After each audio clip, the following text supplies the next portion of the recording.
The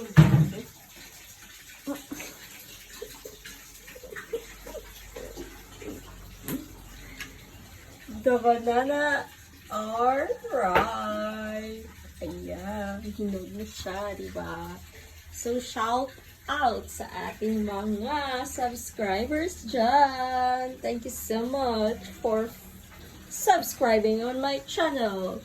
So, this is Filipino rice. This is corn rice.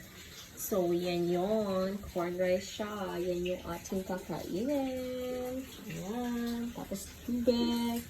Tapos, yan. Meron pa. Tapos, ito. Walang naman. Ayan. Tapos, may niluluto dito. Itlog. Ayan. Tapos, yung mga